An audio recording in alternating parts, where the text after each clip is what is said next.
just around the corner from Aintree is the final Merseyside derby of the season tonight.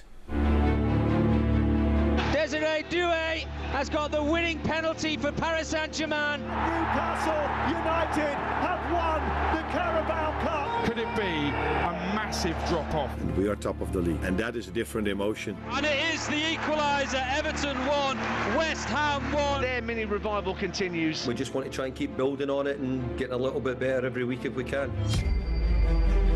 As another chapter in the storied rivalry between Everton and Liverpool unfolds here on Merseyside. They've lost one game all season. Ultimately, that's the stat. Comes back to Salah. He puts it into an empty net. Liverpool lead. 20 plus goals in 8 consecutive seasons for Mo Salah. If you want to play at this club, you need to be at his level, because this is one of the best or the best club in the world to play for. Comes through the far post. It's whacked into the net by talkSPORT.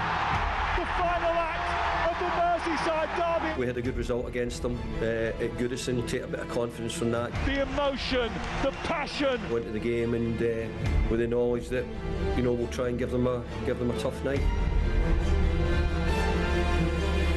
Yes, just 2 months on from that, James Tarkowski equalising the final Merseyside derby at Goodison. The two go head to head tonight. I mean, I was at that game, do you know? I mean, the atmosphere, the tension, the old stadium when that goal went in, the place nearly collapsed. It was. You're on about the Liverpool Everton derby, yeah, and with the red cards. Magic. It was all at the end.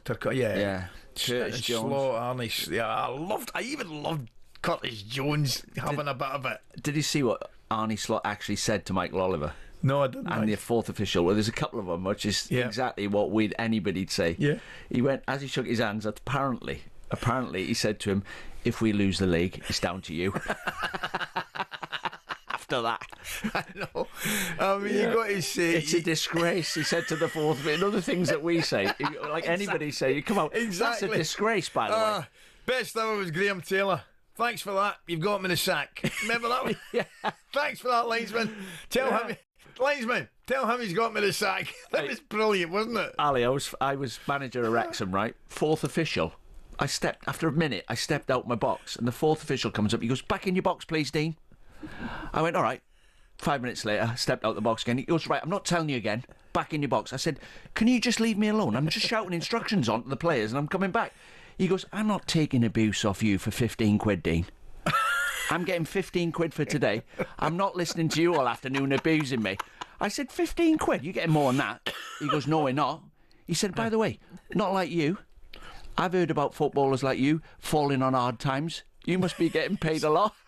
He started arguing with me after 5 minutes, the fourth official. It seems as though he was up for it. Yeah, I've got to say, I was laughing after. Oh, it's brilliant. Since that fantastic game at Goodison, what a game it was. Drama, everything.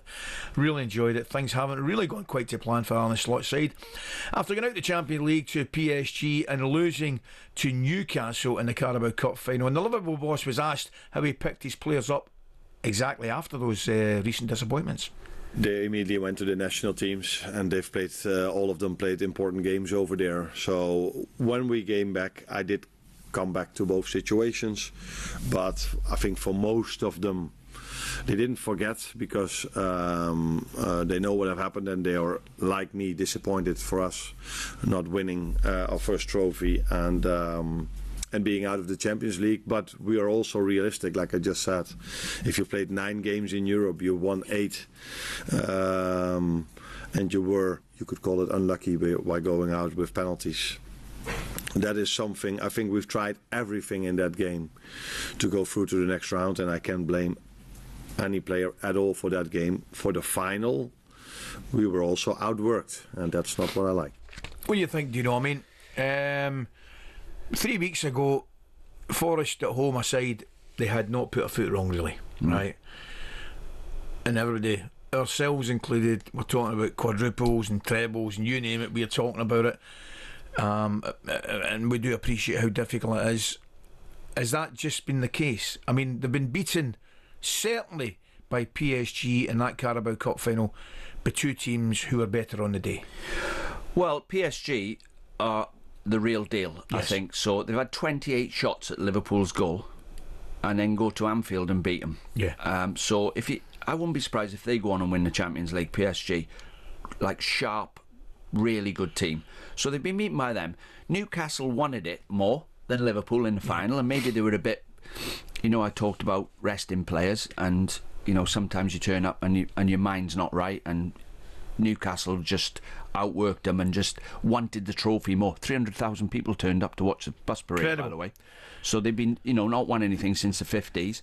So Newcastle wanted it more, and they've lost one game all season. So you can't criticise them from any angle, really. The only thing I would say, the downside, is someone needs to be blamed for letting the contract situation get to where it is. Couldn't agree more. I could not agree more. Who's made that mistake? In this day and age, it cannot happen. I said yesterday, Dino, I don't know whether you agree with it or not, right? I think Liverpool, the players and Arne Slot have handled the situation very, very well. And that has been helped by the fact they've been winning games of football. So therefore, it hasn't really been the highest thing on the agenda to talk about. But now they're out the Champions League, they've lost the Carabao Cup. They've had a great season because they're going to win the league, but now it becomes certainly a major talking point. How can that happen? How can you allow hundreds of millions of pounds? So we were talking about yesterday, we're talking about obviously Spurs, Daniel Levy, who runs that ship as tight as you can get it. Now, Spurs fans would clearly love the success Liverpool have had in terms of winning trophies, but Levy runs that. What my point would be, I don't think you could see Spurs players worth £100 million being allowed to leave for nothing. No, and I might be wrong, but I think I'm right. Canate and Alisson's got a year left after this. So once players get down to 1 year left on their contract, you're in danger of losing them. And if you add it up, so Canate, 75 million, Trent 75 million, Salah 100 million, Van Dijk 100 million.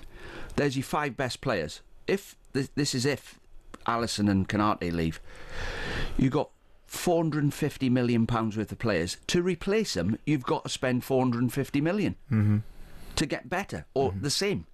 So how it's been allowed to happen? Players walking out.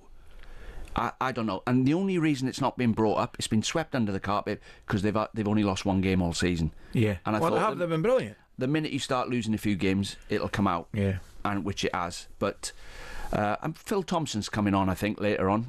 The former captain, great player. He'll shed a bit more light on it. But, without doubt. But you can't let contracts get down that low. Not when players are walking out for free. Was it Ozil that did it as well? Was it Ozil? Well, or the other one? Arsenal, yeah. What happened? The one that went to United. Was it Ozil? Arsenal had 23 players with 1 year left on their contract at one stage, and Ozil and Sanchez. That was it, Sanchez. And they ended up having to give him 300 grand a week. Then Aaron Ramsey's asked for 300 grand a week. Yeah. And the players who were out, and it ended up the club went to pot because they let the contract situation to too many players go down to 1 year. It's amazing. talkSPORT Breakfast, waking you up Monday to Friday morning from 6 a.m. on AM, on DAB, via the talkSPORT app and on your smart speaker. talkSPORT.